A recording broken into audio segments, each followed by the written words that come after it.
짠 이러고 이제 시작해야 됩니다. 합시다. 합의 법칙과 곱의 법칙.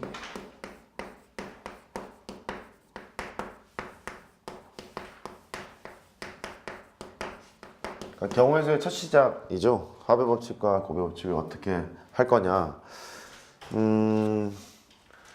자, 두 가지 정도로 설명을 할게요. 합의 법칙과 곱의 법칙을 하려면 첫 번째는 접속사를 갖고 노는 것이 있어요. 그러니까 수학의 접속사가 이제 두 개가 있거든. AND하고 OR가 있고, AND는 경우의 수 확률에서 이제 곱한다 이렇게 하면 되고, 집합에서는 교집합, OR는 이제 더한다, 합집합 이제 이렇게 정의를 하잖아요. 그러니까 AND는 한글로 해석을 할 때는 뭐 동시에 정도로, 그리고보다는 뭐 동시에가 경우의 수에서 좀 나와 보이니까 동시에로 해석을 하고요.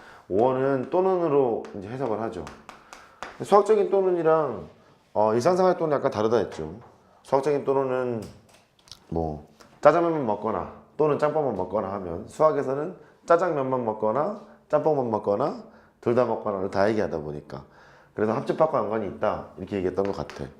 근데 우리가 문제를 풀다 보면 이거는 이제 알겠다 이거야. 동시에 또는 이렇게 돼서 곱하고 더하고 이거 알겠는데, 이게 애매모호할 때가 이제 있잖아요.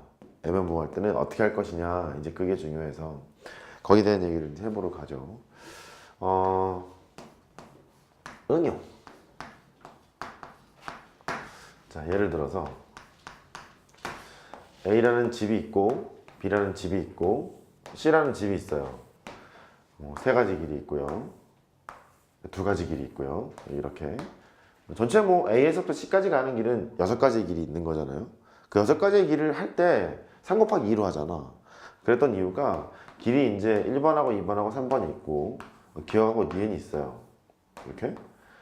그러면 1번 길을 갈 때도 기억 니은 2개가 있고, 2번 길을 갈 때도 그러하고, 3번 길을 갈 때도 그러하고. 그러니까 곱의 법칙을 적용할 때는 일단 선택할 수 있는 것이 3가지가 있는데 뒤에 나오는 수용도가 같으니까 곱의 법칙을 적용하자. 그리고 여기 쓸 가지수는 3가지가 각각 뒤에 나오는 수용도가 같다 보니까 그 중에 한 가지, 이렇게 한 개로만 딱 고정을 해서 계산을 하면 될 거지 않겠어요? 그러니까 얘는 뭐 예를 들어 1로 고정을 했대요. 1로 고정한다. 1로 고정을 해서 그때 가지수가 2개가 나오는 거니까 2개가 돼서 3 곱하기 2로 계산해야지, 이런 컨셉이거든요. 그러니까 곱의 법칙을 적용하는 순간은 뒤에 나오는 수용도가 같다.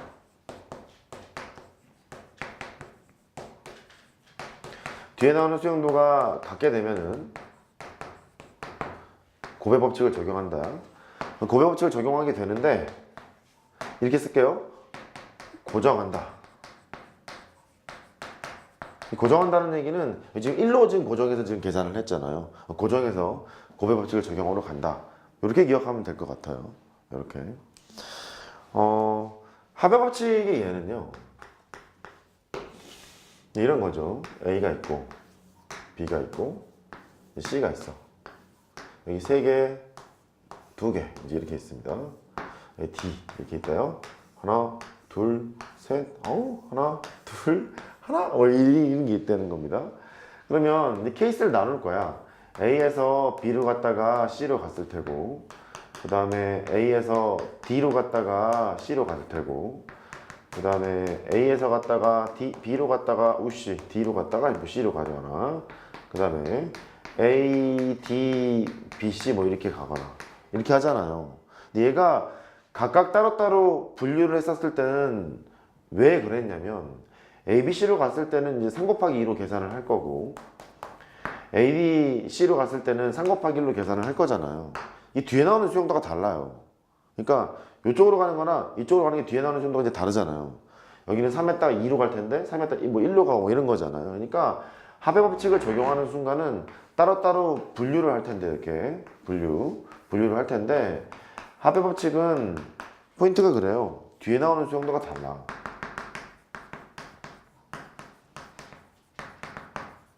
뒤에 나오는 수용도가 다르다 보니까 수용도가 다르다. 그러니까 이렇게 생각하면 돼요. 뒤에 나오는 수용도가 같은 순간까지는 곱의 법칙으로 막 끌고 가다가 어느 순간부터 뒤에 나오는 수용도가 다를 것 같으면 합의 법칙을 적용하러 간다는 소리예요. 가령 지금 예를 들어서 저렇게 계산을 했잖아. 3 곱하기 2는 이제 곱의 법칙까지 끌고 갔단 말이에요. 근데 어느 순간부터 얘가 뭐 1을 쓸 때랑 1을 쓰지 않을 때랑 뒤에 나오는 수용도가 다를 것 같다는 거야. 너를 쓸 때는 뒤에 나오는 수용도가 3개고 너를 쓸 때는 뒤에 나오는 수용도가 2개고 이렇게 구분이 딱 되는 순간 합의 법칙을 적용하러 가야 돼. 그래서 수식상으로는 합의 법칙을 이렇게 적용을 시키는데 때에 따라서는 이걸 일일이 이렇게 수식으로 계산하는 것보다 수용도가 더 편할 때도 있어요. 뭐 있잖아. 일일이 노가다 한다 뭐 이런 거 있잖아요. 그게 더 편할 때가 있으니까 원칙은 이렇게 한다.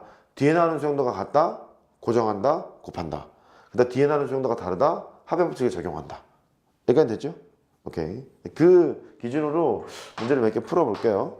15페이지에 있는 1-2번부터 이래! 야, 남자분들 두 놈 안 옵니다.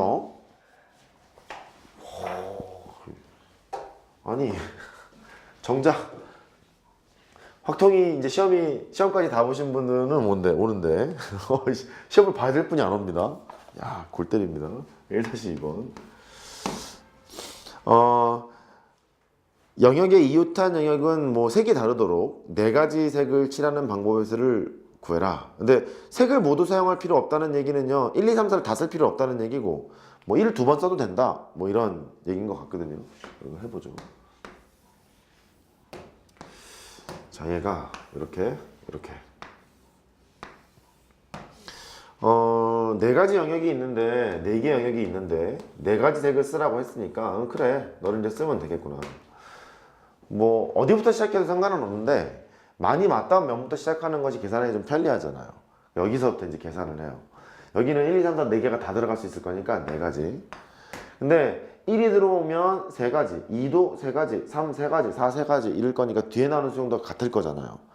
곱의 법칙을 적용할 거고 여기 1로 고정할 거고요. 여기까지 이제 3까지 이제 갔죠. 2로 고정을 했습니다. 해놓고 나서 두고 보는 거야. 여기에 들어올 수 있는 건 일단 몇 가지가 있을 거냐면 너랑 다르고 너랑 다른 것만 들어가야 되나요? 구분만 지우면 되는 거잖아. 그러니까 여기가 1을 다시 칠해도 되잖아요. 1을 다시 칠해도 되는 거니까 만약에 여기에 1이라는 걸 썼다고 한번 생각해봐. 이 뒤에 쓸 것은 여기에 있는 너 1이니까 2개와 다른 것을 칠할 것이므로 여기는 3개가 있을 거고 여기 1이 아닌 거를 써요. 1이 아닌 거라고 할게. 1이 아닌 거를 쓰면 너랑도 달라야 되고 너랑도 달라야 되고 그러니까 2개밖에 없는 거죠. 1이 아닌 거를 쓰면 2개밖에 없어. 그 2개인데 그 중에 1하고 2하고 다른 거 3이라고 고정을 해볼게. 그 여기 뒤에 나오는 수용도가 1과도 다르고 3과도 다르고 그러니까 여기는 2개란 말이죠. 이렇게 그러니까 뒤에 나오는 수용도가 다르니까 여기까지는 곱의 법칙으로 왔어요. 왔는데 그 다음에는 합의 법칙을 적용하러 가야 되겠구나 이렇게 하자는 얘기고 그러니까 여기 썼을 때 1을 사용하는 경우랑 1을 사용하지 않는 경우를 이제 구분을 했어요. 1을 사용하는 경우는 한 가지. 그 다음에 1을 쓸 때는 너랑 달라야 되는 거니까 3가지가 있겠구나. 거기는 3가지. 그 다음에 1을 쓰지 않았습니다. 1을 쓰지 않았으면 1과 2와 달라야 되는 거니까 나머지 이제 2가지가 있을 테고요. 1, 2랑만 다른 거니까 3으로 고정하게 되면 뒤에 나오는 것이 1, 3이랑 달라야 되는 거니까 2가지가 있잖아. 그래서 2 곱하기 2 이렇게 가자는 소리예요. 그러니까 합의 법칙을 적용하는 순간은 뒤에 나오는 수용도가 다르면 합의 법칙을 적용하자. 그리고 이 수식으로 하는 게 편하다면 그냥 가는데 그게 불편하면 수용도로 가자예요. 됐죠?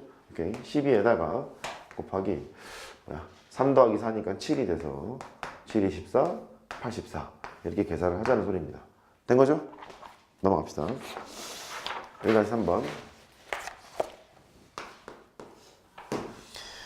영역의 수만큼 색을 사용할 수 있을 때 각각의 그림의 이웃한 영역의 색이 다르도록 하는 경우의 수를 구해라. 색이 중복 가능하다는 소리는 뭐 여러 번 써도 좋다 이런 얘기인 것 같습니다. 영역의 수만큼 색깔이 존재하니까 영역을 일단 체크하죠. 그 삐뚤빼뚤 돼 있는데 그냥 대충 이렇게 그릴게요. 2, 3 이렇게 됐죠. 영역이 4개 있으니까 색깔도 4개 있을 것 같아요. 1, 2, 3, 4 이렇게 하죠. 맨 위에 칠할 수 있는 것은 4가지 있습니다. 4가지 있고 1이라고 고정했고요. 그 각각에 대해서 다 3개씩 나올 것 같습니다. 1이어도 2이어도 3이어도 4이어도 3개씩 나오는 거니까 3가지 곱해법칙 적용할 거죠. 곱한다 고정한다니까 2라고 고정을 했어요. 이렇게. 그 다음에 여기 쓸 수 있는 거는 얘랑만 다르면 되잖아. 얘랑만 다르면 되는 거니까 개혁치 몇 가지냐면 3가지. 이렇게 되겠죠? 그럼 뭐 할까요? 이제 3 쓸까요? 3 쓰고요. 너도 너랑만 다르면 되는 거니까 3가지. 4 정도 쓰고 맞추면 되는 거죠. 12 곱하기 9가 됐습니다. 108인가요? 이렇게 하시면 되겠고. 그래요. 그 다음에 2번. 그림은 고정되어 있어 회전이 불가능하대요. 회전한다 그러면 좀 피곤하니까 회전이 불가능한다 해서 합의법칙, 고유법칙 연습을 시킬 것 같습니다. 엽전 모양이죠. 엽전 모양. 얘가 5개의 영역이 있어요. 색깔이 5개가 있다는 소리입니다. 1, 2, 3, 4, 5 이렇게 있대요. 해놓고 이제 보자. 뭐 여기부터 그냥 하죠. 뭐 여기부터 할까요? 여기부터 합시다. 가장 많이 맞닿아 있으니까. 여기에 쓸 수 있는 것은 5가지. 자, 1번으로 고정했습니다. 여기는 4가지. 2번이라고 고정을 했습니다. 여기까지 노멀합니다. 너랑 너랑 다르면 되니까. 여기 3가지. 3이라고 고정을 했어요. 그 다음에 여기는 너랑 너랑만 다르면 되는 거니까 3가지 이렇게 쓰면 되나요? 그리고 가면 되나요? 그런 거 같나요? 그러니까 이게 어느 순간부터 조금 조심해야 되는 게 뒤에 나오는 수용도가 같을지 다를지 좀 봐야 돼요. 예를 들어서 여기 이제 2를 칠했잖아요. 그러니까 여기에 2를 칠하는 경우를 보면